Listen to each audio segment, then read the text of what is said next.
si te parece, vamos entrando ya a la mesa política de los viernes con Héctor Javier Sánchez y con Alejandro Saldaña Rosas. Hoy vamos a tener también algunos temas pues álgidos y que creo que vale la pena que entrar en debate en ese sentido. Precisamente uno de los temas es lo del cabotaje, esto que hablaba el diputado Hamlet García, y el otro, pues el apando, el nuevo apando, mega apando de Nayib Bukele, este presidente de El Salvador, de la República del Salvador, que vaya que se ha generado pues muchos comentarios sobre sus políticas pues para combatir el crimen organizado y otros demonios que hay ahí en El Salvador. En fin, de eso estaremos platicando también con Héctor Javier y con Alejandro, que ya se encuentran aquí con nosotras y con nosotros. Héctor, Alejandro, muy buenos días, bienvenidos. ¿Qué tal? Muy buenos días. Un gusto estar aquí con ustedes. Héctor, buenos días, Violeta. ¿Qué tal, Alejandro? Hola, buenos días, buenos días. Un abrazo, Héctor, y un abrazo, Ale. Buenos días. Igualmente, Pues sí. Violeta. Oye, antes de comenzar, Ernesto, pues nada más externarte mi pesar estar contigo, porque yo sé que es una persona que tú, pues, aprecias, no solamente aprecias, sino siempre has estado muy al pendiente de sus diseños y demás. Murió Paco Rabanne. Yo me solidarizo contigo. Yo sé que es tu Diseñador. en todo sentido. Sí, Entonces, nada más te quería externar esto, Ernesto. y me mandaba las lociones también. Exactamente, ustedes te perfumas con Paco Rabanne. Yo me Y las corbatas, ¿no? con Paco Rabanne, y entonces Las corbatas. Exacto. Alejandro, Bueno, tú sabes que se llama Ernesto Francisco, ¿no? O sea, Neto Paco le llamamos de cariño. bueno, pues me da gusto que amanecieron de buenas, mis queridos Héctor y Alejandro. Pues si les parece, vamos entrando en materia. Déjenme nada más que me termino de poner loción. Paco Rabanne, y ya, ahora sí, pero bueno, pues Nayib Bukele, Héctor Javier, Alejandro, pues ahora sí que ha generado muchísimo debate, el combate, las formas, las políticas públicas que ha implementado este presidente en materia del combate al crimen organizado, a las bandas que hay ahí en la República del Salvador.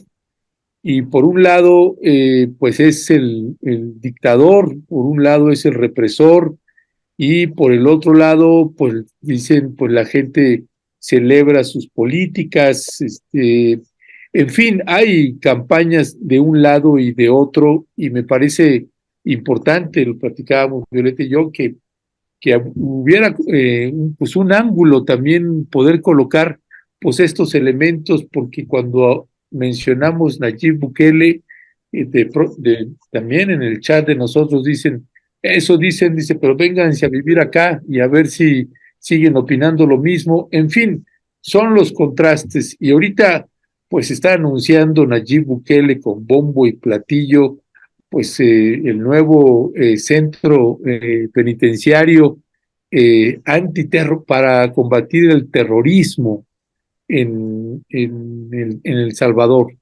Entonces es un mega reclusorio, y además ahorita vamos a pasar el video, pero sí, es como el mega apando, el apando de Nayib Bukele. Qué barbaridad la manera además de presentar y cómo cierran el video.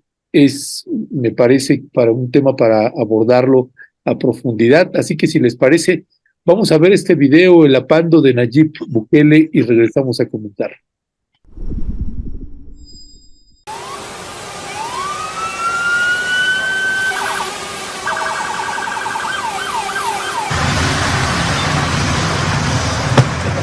Gracias. Buenas noches, señor presidente. Buenas noches, ministro. Listo, ya, señor presidente. ¿Qué tal? Buenas noches, presidente.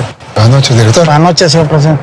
Bienvenido. Buenas noches, señor presidente. Bienvenido al Centro de Confinamiento del Terrorismo, pieza clave para ganar la guerra contra las pandillas. Gracias. ¿Nos puede acompañar a este recorrido, por favor, Muchas señor gracias. presidente? Este centro de confinamiento del terrorismo se ha construido en un espacio totalmente aislado. Se adquirieron 236 manzanas. De esta, el área de construcción son 33 manzanas aproximadamente, lo cual equivalen a 7 veces el Estadio Cuscatlán. Y también decirle que este se constituiría como la cárcel más grande de toda América.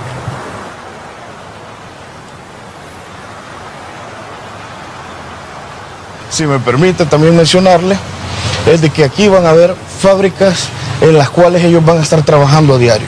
Porque estos tipos no han venido a descansar y que crean que van a estar en hoteles, señor presidente. Que todo ese trabajo produzca algo para la sociedad y así resarcir un poco del daño causado. Sí, no lo van a poder resarcir, pero por lo menos que traten de resarcir un poco.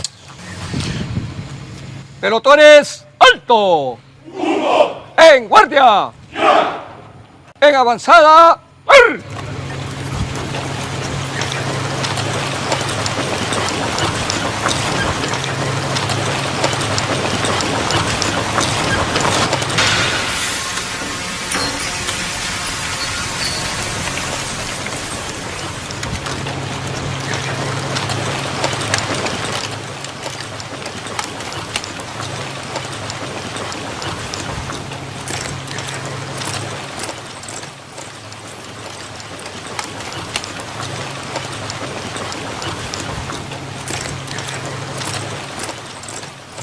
Y hoy nos encontramos en una de las áreas que evidentemente debe de existir en este centro, y son las áreas de aislamiento, las áreas de castigo, señor presidente. Ranfleras nacionales, corredores de programa, gatilleros que se encargaban de matar al pueblo salvadoreño, van a estar evidentemente en una celda común. ¿En castigo? En castigo, señor presidente. Claro. Todo aquel que quisiera organizar dentro de este centro de confinamiento algún tipo de altercado, también le va a tocar ese tipo de régimen donde no va a ver la luz del sol, señor presidente. Qué barbaridad. Además lo pone así de manera pública, sin anestesia y sin nada, nos lo pone con estas imágenes. Así cierra el video. O sea, si fuera pensado para Twitter, pues todavía podría haberlo corrido más, pero no, decide cerrarlo de esa manera. Se entiende la intención del presidente Nayib Bukele, y el problema que se ha generado además, Héctor Alejandro, es que pues está agarrando parejo, y entonces las protestas sociales también se criminalizan. A defensores de derechos humanos también los tienen muy amagados, algunos también con riesgos ya de llevarlos a la cárcel. Defensores o líderes sociales también han caído presos, y a todos los meten en este saco de la criminalidad, etcétera. Pues también se están presentando graves violaciones a derechos humanos.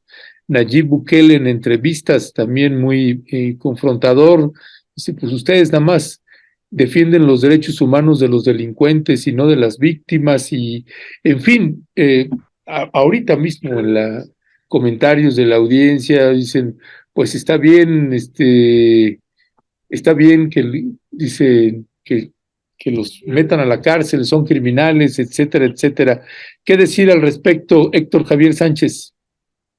Híjole, mira, yo empezaría con dos dichos. Uno que sería un lema de combate, que sería con Bukele: El Salvador me duele.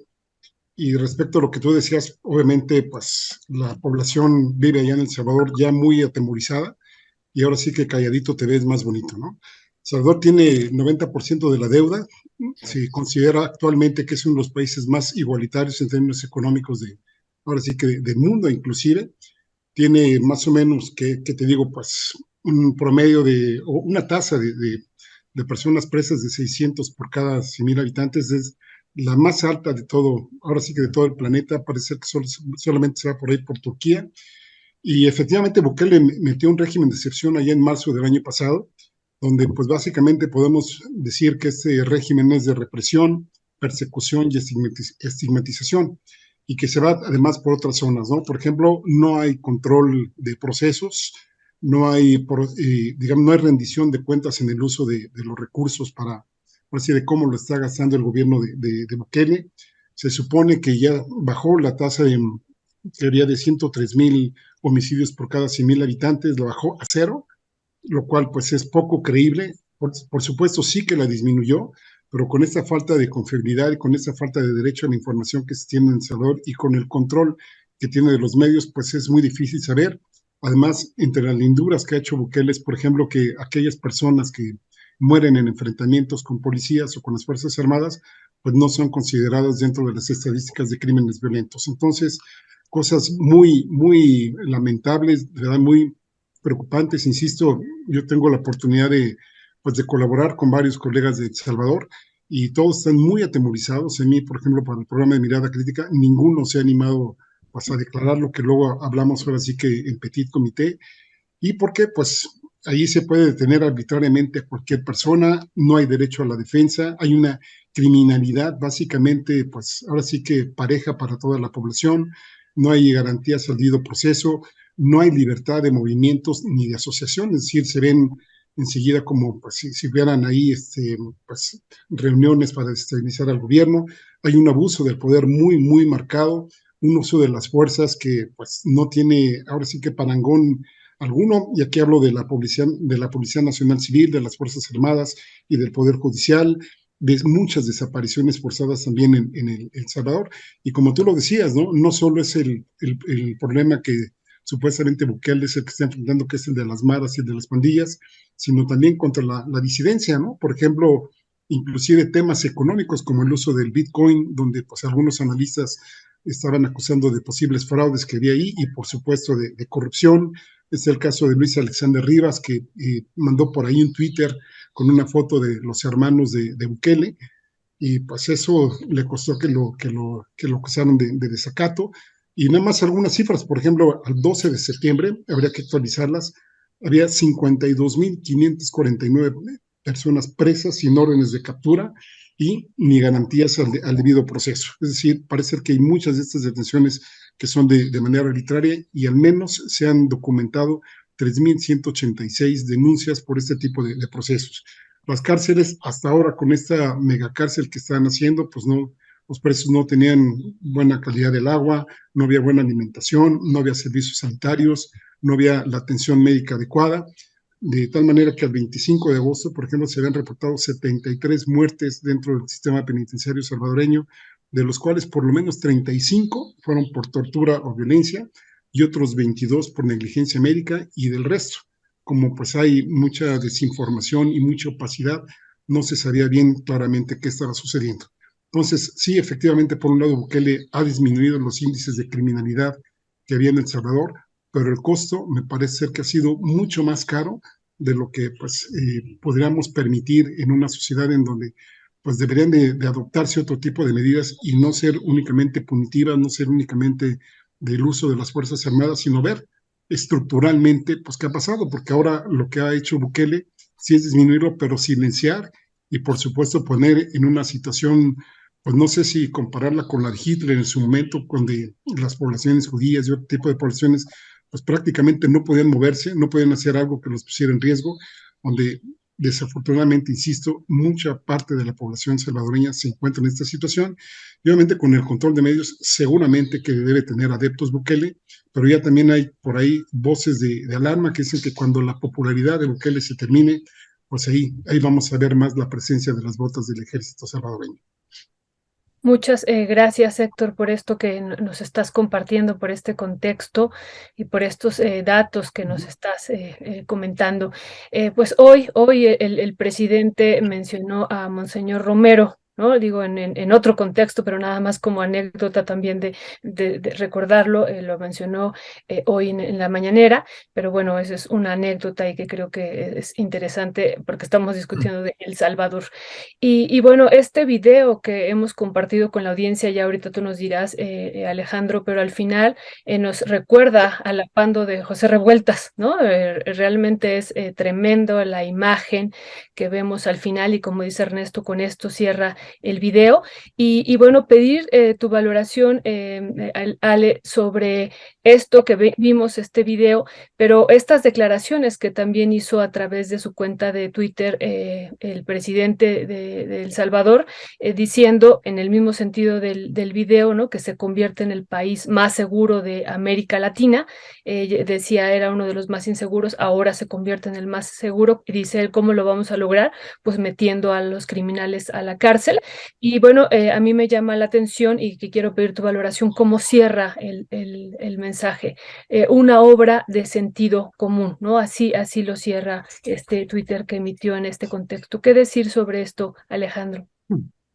A ver, varias cuestiones, Violeta. Yo primero te pediría, Héctor Javier, que revisaras un poco un dato que diste o que yo escuché mal, pero comentaste que de cada 1,000 habitantes, 600 estaban detenidos en El Salvador. 100,000.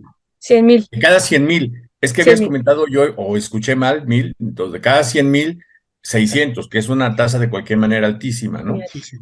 Bueno, esa era la primera, la primera cuestión a aclarar. O sea, de cada 100,000 habitantes, 600 se encuentran en algún centro de detención, ¿no? Simplemente para aclarar, para que no hubiese una confusión al respecto, ¿no?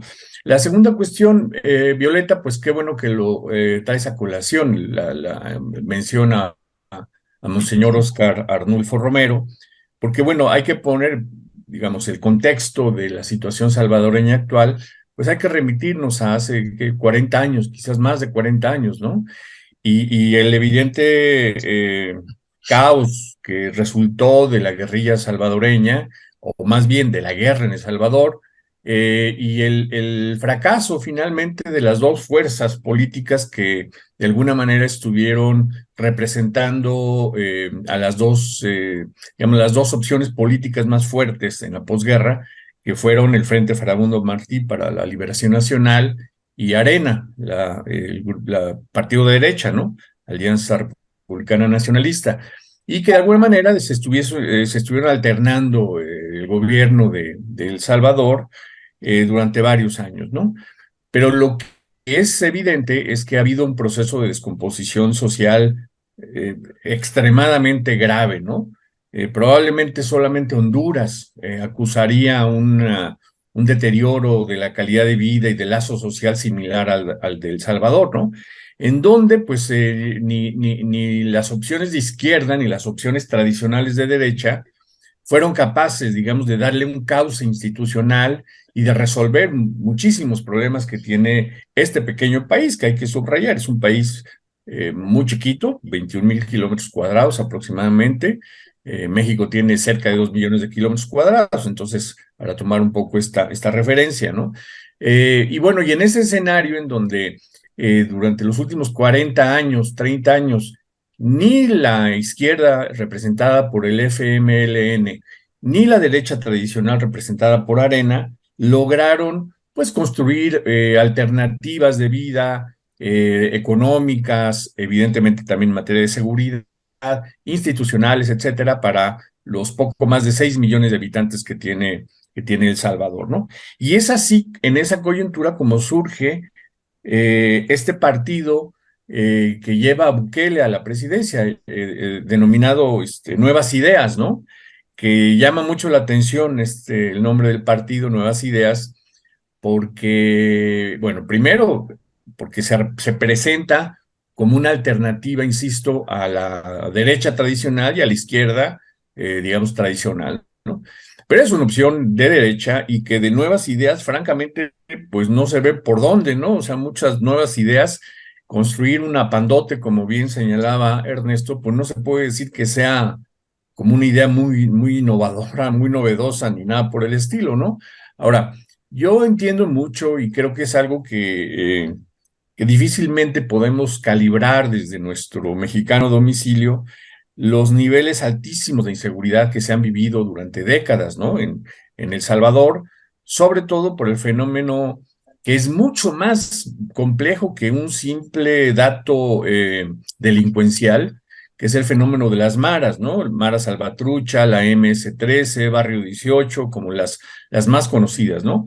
Que, insisto, son mucho más complejas que simplemente delincuentes comunes, ¿no? O delincuentes organizados. Esto tiene que ver con procesos de identidad colectiva, de modelos de identificación de los jóvenes.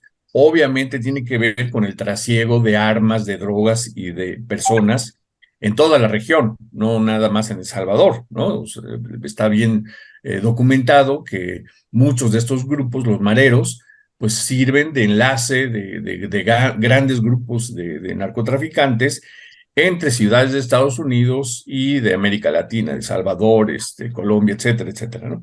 Pero es bastante más complejo. Entonces se entiende muy bien que vivir en una situación de tanta incertidumbre, violencia, asesinato, robos, secuestros, extorsiones, etcétera, es algo que cala muy fuerte en la sociedad salvadoreña, sin duda alguna. Ahora, la pregunta que tenemos que hacernos es, ¿y es la salida de este tipo, es decir, una salida policíaca, la respuesta a esta situación? Quizás lo que podemos decir, porque así lo dejan ver las encuestas, es que es una salida cortoplacista, es decir, en lo inmediato, ¿no? Y hay que subrayar que el año pasado, en marzo del año pasado, pues hubo una asonada delincuencial bastante fuerte, que llevó a que en un lapso de 2-3 días hubiese más de 80 personas asesinadas, ¿no?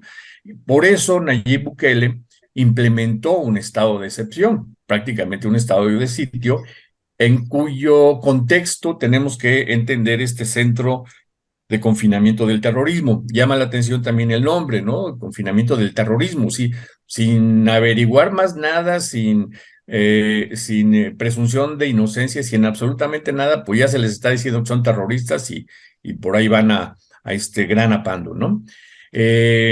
Y un dato que se olvida es que, en efecto, el año 2022, digamos, los primeros meses de 2022, la delincuencia pues estaba desatada y los índices de homicidio eran muy elevados. A finales de 2022, la tasa de homicidios descendió como resultado del estado de excepción y también por cierto, tenemos bastante claras las imágenes de estos jóvenes, la mayoría de ellos jóvenes, detenidos en diferentes prisiones de El Salvador, solamente vestidos con un calzoncillo, rapados, así más o menos, digamos, con este look, rapados, y sometidos en un régimen, pues francamente que recuerda muchísimo los campos de concentración. Entonces, en ese escenario de un autoritarismo bárbaro, es claro que los índices de homicidios disminuyeron. Entonces, sí, en cuanto al corto plazo, sin duda alguna, pues ahí están las cifras, ¿no? Dando resultados. Ahora, lo que no se dice es que de las altas tasas de homicidio, la policía es también parte del problema. Estaba yo leyendo que aproximadamente el 38% de los homicidios registrados en años anteriores fueron cometidos por la policía. 38%, sí, casi 4 de cada 10 fueron cometidos por la policía. Sin embargo, bueno, las detenciones pues no son sobre policías, sino son sobre estos grupos. Entonces, me parece que es bastante complicado el asunto, bastante complejo, y entonces sí, en el corto plazo aparentemente está dando resultado. La pregunta es si a largo plazo es factible un modelo autoritario, carcelario, con estos zapandos, ¿no? Y condiciones violatorias de los derechos humanos de las personas detenidas. No estoy justificando en lo absoluto, para nada, pero finalmente si El Salvador, con muchos países, han suscrito tratados internacionales, por ejemplo, en materia de derechos humanos, pues están violando todos estos convenios, estos tratados, etcétera, ¿no? Y bueno, y también este asunto, ¿no? Como mencionabas, Ernesto, de cerrar el video, de presumir, ¿no? Lo que a todas luces, pues es un apando, ¿no? O sea, es un cajón en donde meten a la gente y además presumen de que aquí no van a ver la luz del sol, pues sí parece ser una medida totalmente autoritaria y en contra digamos, de la presunción de inocencia, por un lado, que también está puesto ahí, y por otro, pues de los mínimos derechos humanos. Sí, gracias. ¿Me permiten hablar, Ernesto?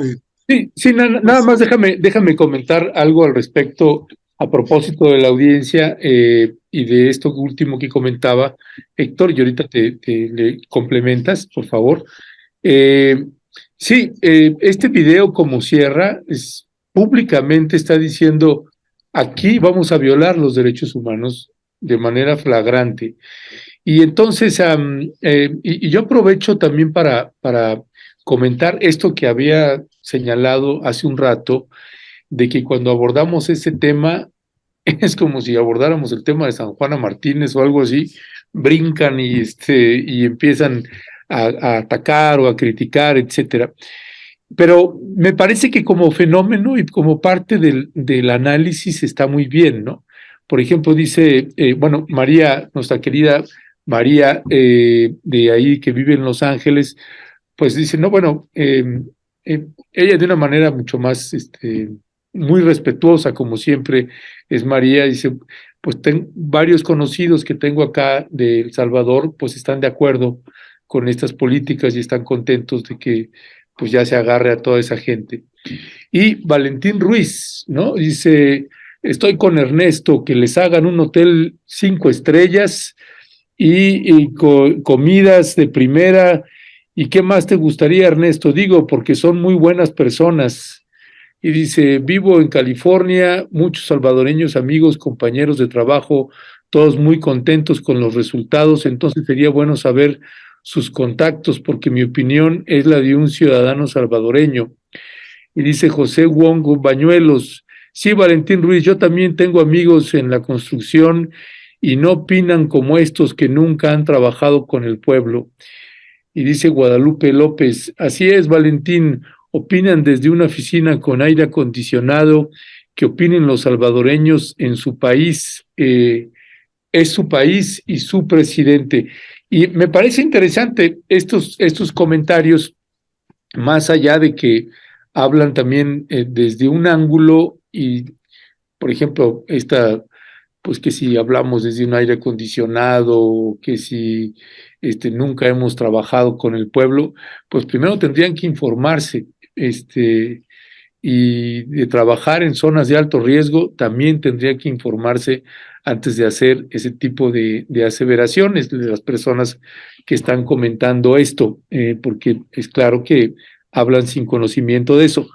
Pero desde el otro lado, esa es un poco la visión, ¿no? Y también se vale, ¿no? Se vale que digan, pues nosotros, porque digo, esto de somos el pueblo y nosotros trabajamos en construcción, sí, también yo trabajaba en construcción y también trabajamos como pueblo y sí, tampoco esos baños de pureza y nosotros, como somos pueblo, decimos la verdad.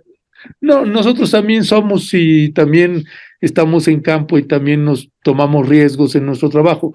Pero la parte fundamental es esta sensación, como nos pasa, por ejemplo, cuando vamos a Tamaulipas o a Coahuila, que dicen, sí, es que allá quieren tomar, son muy críticos, etcétera, pero que se vengan a vivir aquí a Tamaulipas, a Ciudad Mier, que se vengan a vivir aquí a Allende, en Coahuila, ¿no? Y entonces a ver si pueden seguir hablando como hablan, que es algo que nos topamos allá y acá, porque los niveles de violencia son bastante extremos. Entonces, también celebro que hagan ese tipo de comentarios porque nos permite pues abordar el tema más a profundidad sobre esto. Así que ahora sí, Héctor Javier. Sí, gracias. Qué bueno que hacen ese tipo de comentarios, la verdad yo agradezco mucho y por favor ahí sí pido que todos los comentarios que yo los hago con sumo respeto. Y obviamente, pues nos documentamos tanto desde el punto de vista documental como en campo. Yo sí he tenido la oportunidad de estar en El Salvador varias veces y les decía, sigo colaborando con gente de El Salvador y que, bueno, a lo mejor tienen otra perspectiva de las personas que han estado comentando este tipo de situaciones. Yo lo planteo primero de lo que comentaba Alejandro, sí, ya no solo ya verifiqué las cifras que ahí, efectivamente son por 100,000, sino que incluso me quedé corto, ¿no? Ahorita estoy viendo un portal de prensa latina en donde incluso ellos hablan de 97,500 privados de la libertad, con lo cual, pues esto no dejaría a El Salvador en 600 por 100,000, sino lo pondría arriba de 1,000, ¿no? Y de hecho, hasta dicen 2 de cada salvadoreños estarían presos en ese país, ¿no? Entonces es una cifra muy, muy dramática. Por cierto, son sí, 58,000, ya vi, actualmente presos son 58,000, Héctor. Sí, no, lo que pasa es que esto lo actualizan a diciembre y, digamos, hacen las sumas y restas, digamos, de los que han estado ahora sí que metiendo a la cárcel últimamente y los que supuestamente soltó el gobierno, y lo pueden tener. Ahora te paso el link para que lo veas ahí, ¿no? Para que lo constates. Bueno, lo que yo quería comentar es que en algún momento Bukele pues entró como una esperanza muy, ahora sí que pues muy, muy grande para el pueblo de El Salvador. Efectivamente, insisto, ¿no? O sea, aquí nos quejamos de la mortalidad por homicidios que tenemos en México, que tenemos una tasa de más o menos 28 por 100,000 habitantes.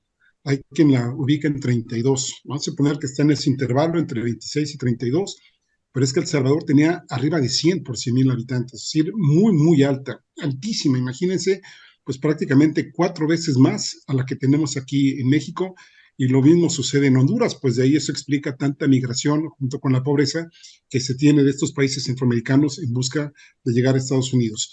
Bukele llega efectivamente con muchas expectativas. Pronto se descubre que él tenía negociaciones con algunos grupos de maras, por ejemplo, de controles, pues casi, perdón la comparación, y le digo con todo respeto, pues de un grupo contra otro, digamos, yo te protejo a ti y tú me controlas a estos, en fin, ese tipo de arreglos que pues ahí fueron muy sonados en El Salvador. Y después hubo un endurecimiento que tuvo Bukele, ¿no? en El Salvador, y parece ser que desde la perspectiva de algunos, ahorita ya no solo la preocupación, si en algún momento lo fue de este presidente, de cortar, digamos, la cadena de homicidios, sino también inclusive tener un legado más fuerte de su poder ahí en El Salvador. Inclusive hay gente que ve con temor que ya en algún momento pues va a cambiar las leyes para que poderse regir, pues no sé por cuánto tiempo, ¿no? Ahí sí no me atrevería a hablar. Lo que sí quisiera que las personas que comentaron pues lo vieran desde desde otro punto de vista, ¿no? Nadie está diciendo que pues hay que salvar a los delincuentes, etcétera. Yo lo único que diría es otro tipo de perspectivas, otro tipo de miradas en donde pues se pudiera hacer una nueva estructura en El Salvador que no llevara a la gente a delinquir. Y por otro lado, ¿y qué hacemos con las personas que están inocentes ahí, ¿no? Con las personas que han opinado en contra del régimen y las han metido a la cárcel, con la que inclusive llegamos a épocas donde pues aquella persona que vive en aquella cuadra se reunió con 3 personas, pues eso parece que son maras, ¿no? Y llega la policía y los encarcela. Es decir, insisto, no hay el debido proceso para muchas personas. Y peor aún, el encarcelamiento de personas, los procesos ahora sí que delincuenciales, ya se rebajaron hasta los adolescentes de 12 años. Es decir, chavitos de 12 años ya son prácticamente tratados como adultos y también metidos en el mismo saco de maras que tienen otros grupos de edad, ¿no? Entonces, insisto, habría que verlo no desde una perspectiva binaria de es malo o bueno, sino pues muchos matices que tiene esto. Por supuesto, tiene sus puntos buenos, pero también tiene muchos puntos peligrosos, que esos son los que deberíamos también de poner atención, porque por un lado sí se bajan índices de homicidios, pero por otro lado también, imagínense, ¿no? Vivir en la zozobra de que en algún momento dado un vecino lo pueda uno denunciar, o alguien con el que no nos llevemos y que por eso nos metan a la cárcel. Eso sí, de verdad, me parece terrible. Sí, Y la otra, perdón, Violeta, si me permites rápidamente, la otra cuestión, Héctor, es que, en efecto, además de no pensarlo solamente en términos binarios, si es bueno o es malo, también darnos cuenta de que esta medida o estas medidas autoritarias tienen un filón político muy claro. O sea, no es solamente un asunto de delincuentes contra autoridades, también es una forma de construcción de un poder autoritario, es un poder que difícilmente o que no es una autoridad que vea por la democracia ni los derechos humanos ni nada por el estilo. O sea, esto también, la política carcelaria tiene un filón político también y es parte de esto que señalabas, Héctor, pues de una complejidad que tiene que ver con el modelo de desarrollo. O sea, finalmente lo que ha pasado en El Salvador, pues también es la crisis de un modelo de desarrollo pues de décadas, ¿no?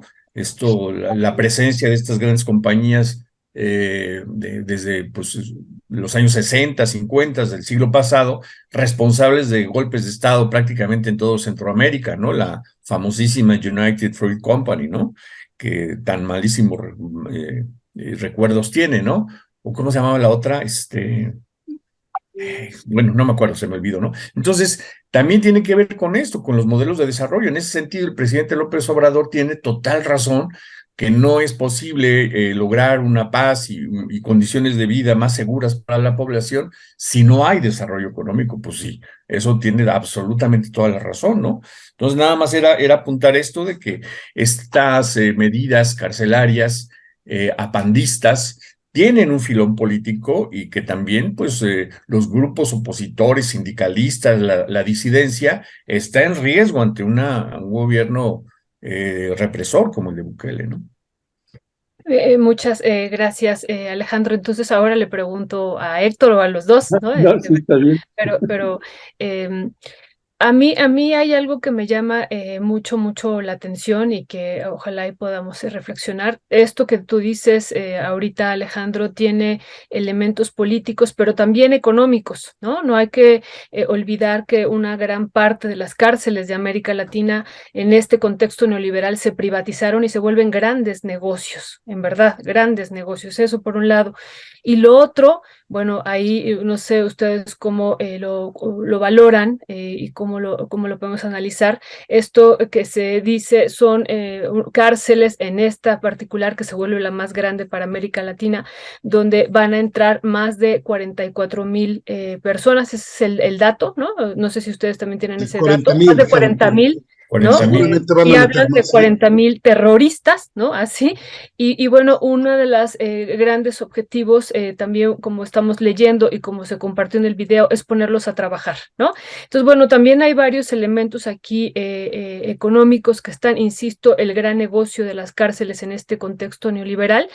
Eso por un lado, ¿cuál es su valoración? Y por otro, esto que decían ambos, ¿no? De que no se resuelve en el mediano ni en el largo plazo el problema de fondo. ¿Cuál sería entonces el problema de fondo para aquí presentarlo a la audiencia? Y otro elemento es cómo podemos resolverlo, ¿no? Sé que es un problema muy complejo que tiene incluso que ver con la historia particular de El Salvador y también con este régimen en el que estamos a nivel mundial, pero en particular con la historia de El Salvador, ¿no? Entonces, si pudiéramos, y bueno, y dos comentarios que nos comparte la audiencia que me parecen interesante decirlo, Millaray Bermeo: todo está bien hasta que es tu familia acusado de delincuente. Ahí ya se acabó el apoyo. Ojalá nunca vivan lo que hace Bukele, ¿no? Esa es una posición. Y la otra posición de Luna Flores: ¿qué quieren que haga Bukele con estas pandillas? ¿Gastar en abogados para defender sus derechos humanos? Es una pena que agarró parejo y es ahí donde se debe actuar. Los derechos humanos, bravo Bukele, vente a México, ¿no? Bueno, ese es otro de los comentarios que hay que platicar aquí ahorita en la mesa. Entonces, Héctor, adelante.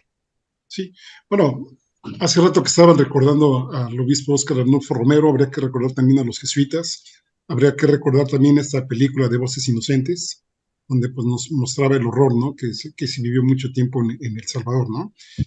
En el caso que tiene Bukele y las cuestiones económicas, yo creo que él no necesita privatizar.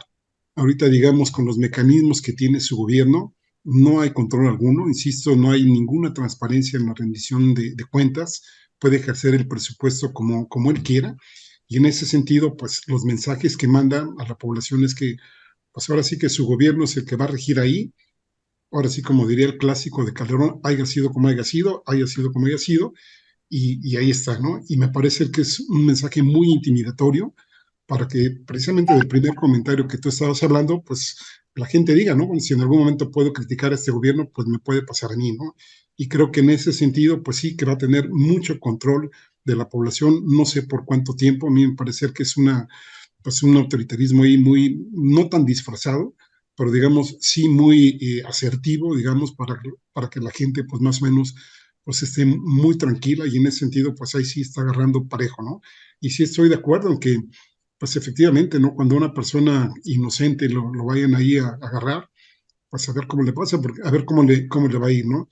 Y tampoco estoy en que pues a los delincuentes, pues sí, se les dé una cárcel de primera categoría, ni mucho menos.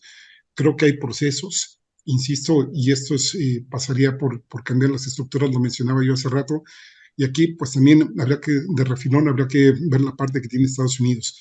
A Ucrania, ¿cuánto dinero le están mandando? A cada rato le mandan que si tanques, que si miles de millones de dólares, que si drones, etcétera.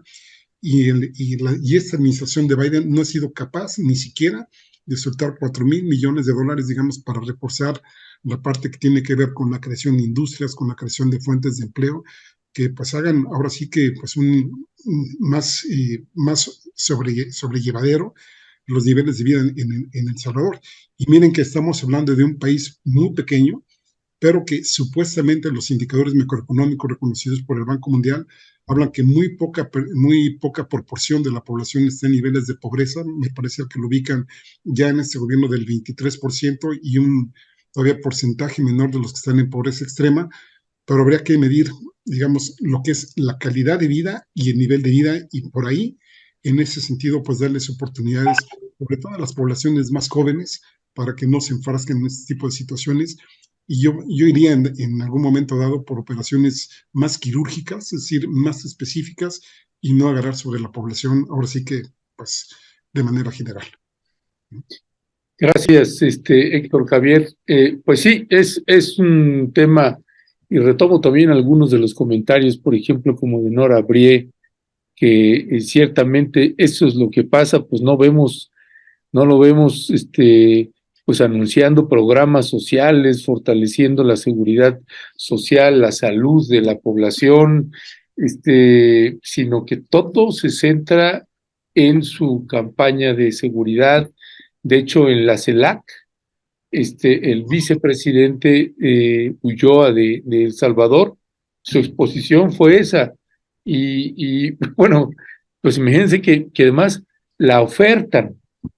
O sea, la exposición en la CELAC del vicepresidente de El Salvador fue decir, pues ponemos a su disposición este sistema único, dice, y creado en El Salvador. O sea, además lo dicen con orgullo. No, es verdaderamente, pues sí, es dramático, llama mucho la atención. Y me quedo pensando también porque estaba revisando en la deuda pública, que esa es otra de las críticas que ha habido con Nayib Bukele, la deuda que le va a dejar a los salvadoreños, y que pues recientemente lanzó también una nueva recompra de la deuda por 74 millones de dólares, y entonces pues ya está haciendo su campaña. Dice, pues anunció la segunda oferta de recompra de la deuda soberana por 74 millones de dólares para títulos de vencimiento del año 2023 y 2025. Y entonces pues ya le dice a la gente, bueno, pues puedes ir y renegociar. Habla que en enero de 2023 el país pues debía pagar 800 millones de dólares en amortizaciones e intereses de su pasivo, y que una cifra similar en el 2025. Bueno, pues ahora está renegociando pues la deuda, y pues se sigue incrementando, que es también de los temas que poco se habla con respecto de lo que pasa en El Salvador, y nada más se habla de esta otra parte.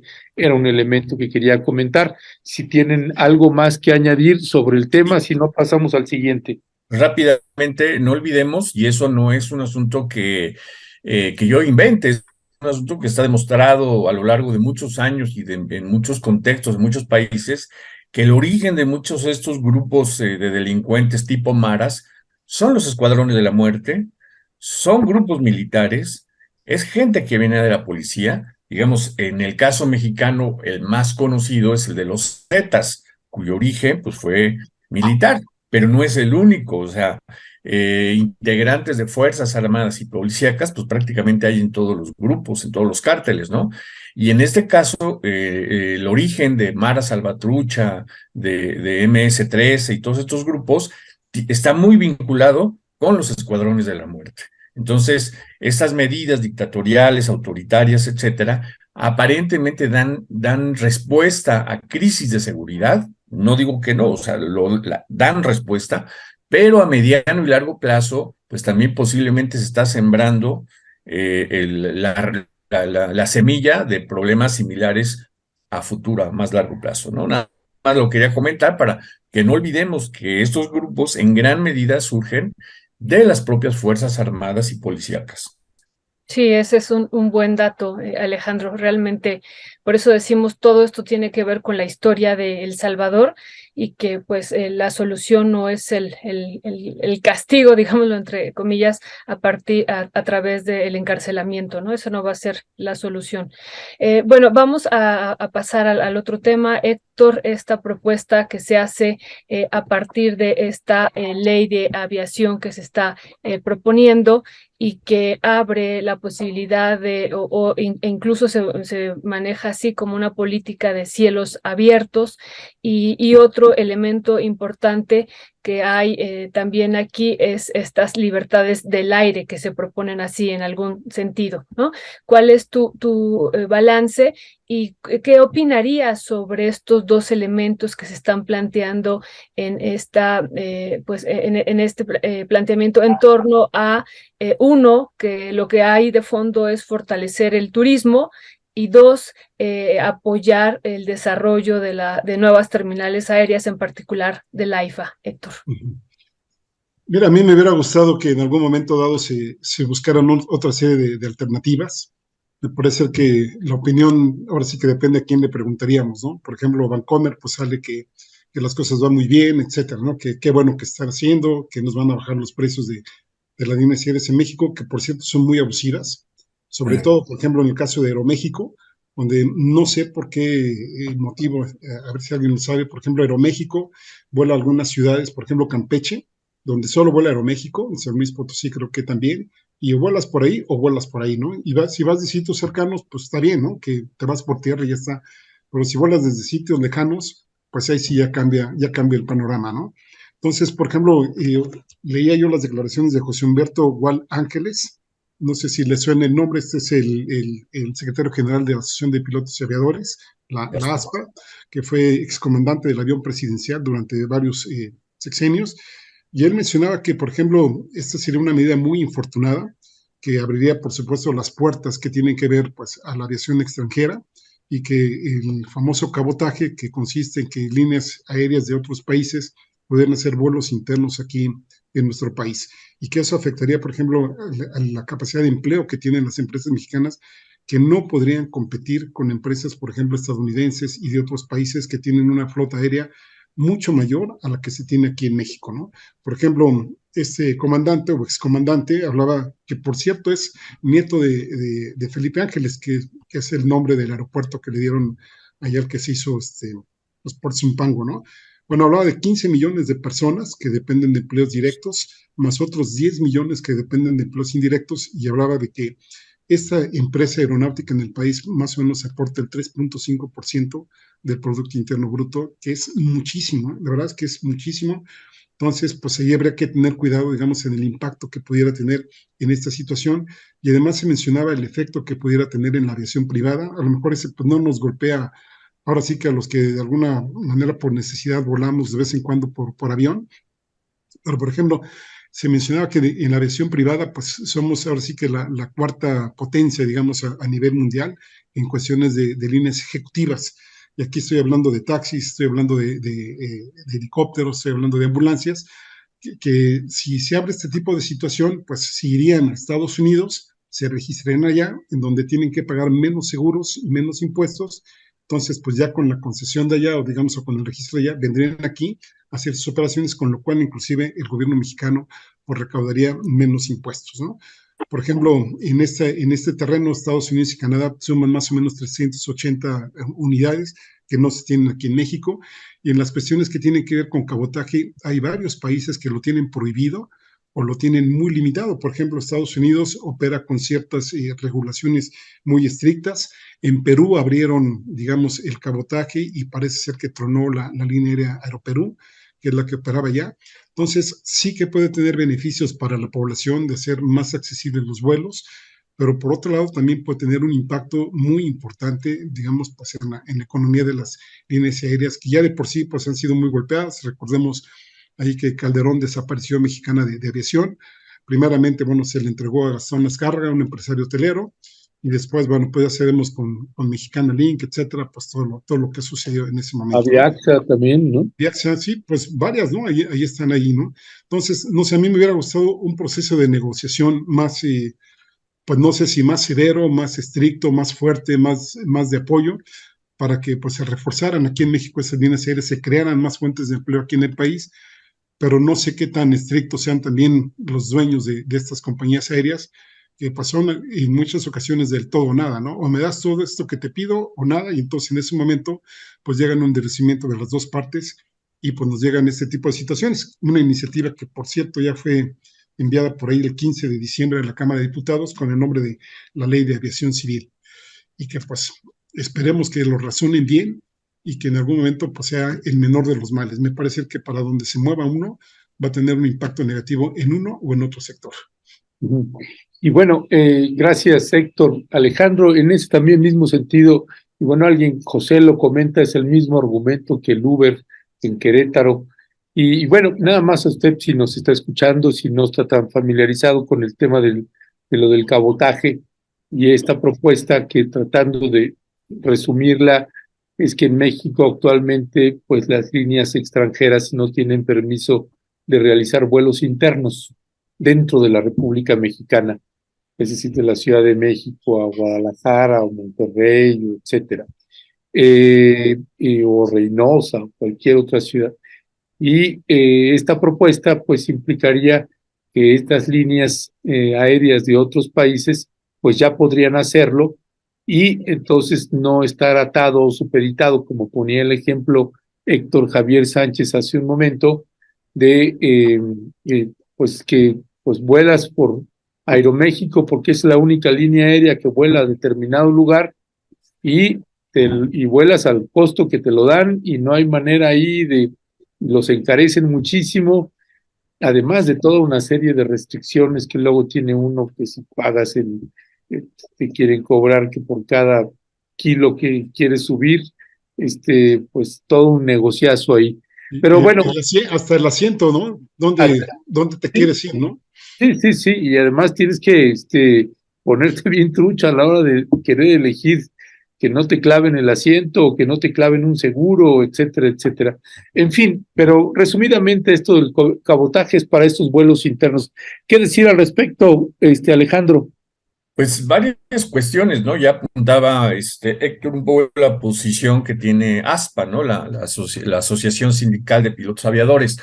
Mira, yo lo que primero veo es que esta iniciativa, que todavía está en ese punto como iniciativa legal, la hubiese presentado cualquier otra administración, ¿sí? Es decir, en la época de Peña Nieto o de Calderón, de cualquier otro color, me parece que no habría absolutamente ningún problema para tacharla, para calificarla, para caracterizarla como una medida 100% neoliberal. Y en el contexto de la 4T, que se presente una iniciativa así, yo creo que tampoco se escapa a la caracterización de una iniciativa absolutamente neoliberal.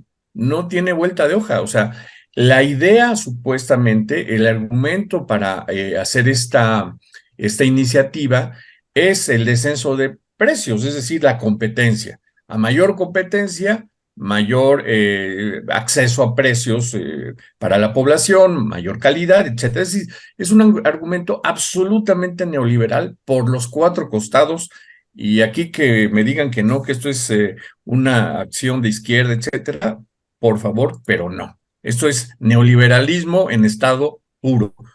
¿Cómo van a hacer las aerolíneas mexicanas para competir con las poderosísimas aerolíneas como American Airlines, como United Airlines, como Delta, como la Southwest? O sea, son aerolíneas muy, muy fuertes que tienen una flota de aviones inmensamente mayor que la mexicana, que en México son creo que 380 y tantos aviones los que componen la flota de aeronáutica civil de México, ¿no? Entonces, imagínense ustedes, a ver, es un vuelo, digamos, Houston-Ciudad de México. Actualmente, un vuelo Houston-Ciudad de México operado por una aerolínea norteamericana llega a la Ciudad de México y tiene que regresar al aeropuerto de Houston. Con el cabotaje lo que podría suceder es que vuela de Houston a la Ciudad de México y de la Ciudad de México podría volar, por ejemplo, a Guadalajara o a Tijuana y posteriormente a otra ciudad, Los Ángeles, o regresar a Houston. Una situación así. Yo no creo que un vuelo Houston-Ciudad de México hiciera Houston-Ciudad de México-Tepic, por ejemplo, que los vuelos de México a Tepic son carísimos, es más, creo que ni hay directo. Hay que llegar a Guadalajara y de Guadalajara a Tepic y es carísimo, ¿no? Es decir, las aerolíneas norteamericanas seguramente buscarían ocupar las rutas y los slots a plazas pues con alta demanda, como pueden ser Ciudad de México, Guadalajara, Tijuana, Monterrey, quizás Cancún, etcétera, etcétera. Difícilmente vamos a encontrar que las aerolíneas extranjeras operen, por ejemplo, un México, qué sé yo, Ciudad Victoria, por ejemplo, ¿no? O que operen un, qué sé yo, Tepic Durango, por ejemplo, ¿no? De tal manera que me parece que esta idea de que el cabotaje va a traer el descenso de los precios yo la pongo en duda, muy en duda, ¿no? Porque hemos visto que el arribo de nuevos competidores no necesariamente y en automático se traduce en una baja de precios y por lo tanto en un mejor servicio para los consumidores, para los usuarios, en este caso para los viajeros, ¿no? Entonces surge la pregunta, bueno, ¿y por qué una medida de este tipo? O sea, ¿por qué el cabotaje? ¿Por qué esta iniciativa de ley? El argumento, insisto, es el descenso de precios, ¿no? Que haya un mejor servicio para los viajeros mexicanos o la gente que se desplaza al interior del país. Ese es el argumento, ¿no? Yo lo pongo en duda. Realmente no sé si esa sea la única argumentación, o bien me atrevo a presentarlo como una hipótesis que no sea parte de los acuerdos que se estarían negociando quizás en lo oscurito como parte de concesiones hacia los Estados Unidos, como ya ha sido, por ejemplo, el trato a los migrantes, ¿no? Entonces, no lo sé, simplemente lo dejo en el aire, porque es una medida que seguramente a mediano o largo plazo, incluso en lo inmediato, repercutiría fuertemente en miles de empleos actualmente que tiene la gente, pues que trabaja personal de tierra, sobrecargos, pilotos, personal administrativo, etcétera, de las aerolíneas mexicanas. Me parece en ese caso que lo que tú comentas, Héctor, yo vería mejor esta salida, es decir, mejorar los servicios que se ofrecen al interno del país. En efecto, ya tenemos el caso, el antecedente de Mexicana y de Gastón Azcárraga y cómo literalmente llevó a tierra y llevó a la crisis a la compañía mexicana. Mejor ver las tarifas y ver los acuerdos que a lo interno antes de abrir los cielos a otras compañías.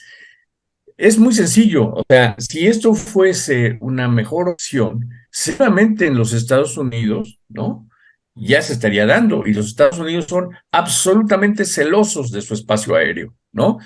En misma Europa, en donde hay una Unión Europea, también hay restricciones para este tipo de desplazamientos aéreos dentro de los propios países, ¿no?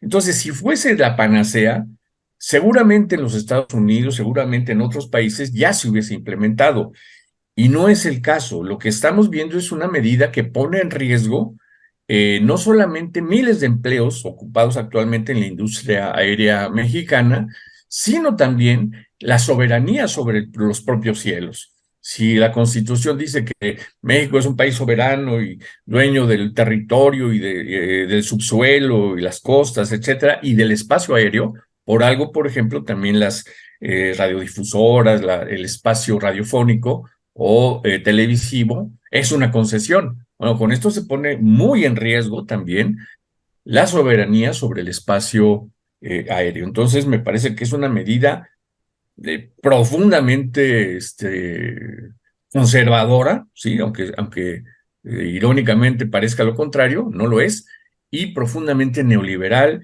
que puede dañar de manera irreversible a la industria aeronáutica de México. Ahí es otra vez los contrastes, ¿no? Que hay, perdón, Violeta, adelante. No, adelante, Ernesto. No, iba a decir de la audiencia que también ponen, pues es que quién entiende a estos neoliberales, ¿no? Que la competencia y el libre mercado y nada más los ponen a competir y ya están, les traen competencia y ya están ahí, chillando, pone alguien ahí de la audiencia. Perdón, Violeta. Sí, me parece que hay muchos comentarios de la audiencia en torno a esto que estabas señalando, Ernesto, de entonces seguimos con este monopolio, ¿no? Ese es parte de lo que están preguntando y que ese siempre es el debate, ¿no?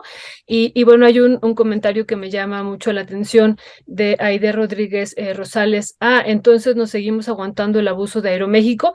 Bueno, esos son parte de los comentarios que hay y a mí me parece como muy, muy interesante también la reflexión que hace Alejandro. ¿Cuál sería tu valoración, Héctor? ¿A ti te parece? Bueno, y también la audiencia señala de manera intensa, no nos adelantemos, el presidente no afectaría a los trabajadores ni a las aerolíneas y esta propuesta no va en ese sentido. ¿Cuál sería tu valoración, Héctor? Fíjate que interesante lo que comenta, ¿no? Yo también estoy de acuerdo en que una mayor competencia no necesariamente va a bajar los precios. Bueno, se ha hablado de que en algunos otros sectores pues se ponen de acuerdo los distintos dueños de las compañías y entonces ya más o menos fijan precios estándares que no siempre benefician a la población, ¿no? Eso por un lado, ¿no? Y por otro lado, a mí me gustaría mucho que este gobierno, pues así como por ejemplo están metiendo fuerza ahora sí que en la sustitución de la carga aérea que ahora se da en el Aeropuerto Internacional de la Ciudad de México, que se lleve al aeropuerto de Santa Lucía, pues ya les puso ahí creo que 108 días, ¿no? Sí o sí van a tener que mandar sus cargas, sí, con todos los pros y sus contras que tiene, ¿no? Entonces me gustaría, así como acaban de decir, que por qué tenemos que aguantarnos los abusos de Aeroméxico y las otras líneas aéreas que están por ahí supuestamente de vuelos baratos, pues sí que le metiera más mano dura en la regulación, que obligara, digamos, a bajar precios, a mejorar la calidad de los servicios, etcétera.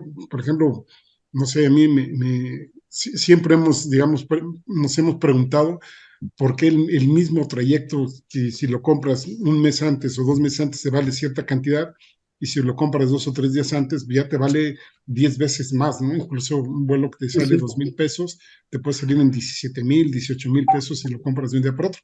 Como si te compraras un suéter, digamos, en un supermercado, un día antes o 10 días después y ya te vale infinitamente más caro, ¿no? Entonces creo que ahí tendría que haber una mayor regulación, como la de los bancos, por ejemplo, ¿no? Los bancos acaban de salir los informes de Santander y de Bancomer, las ganancias, bueno, Bancomer, por ejemplo, ganó más que en el mismo España, ¿no? Y Santander también.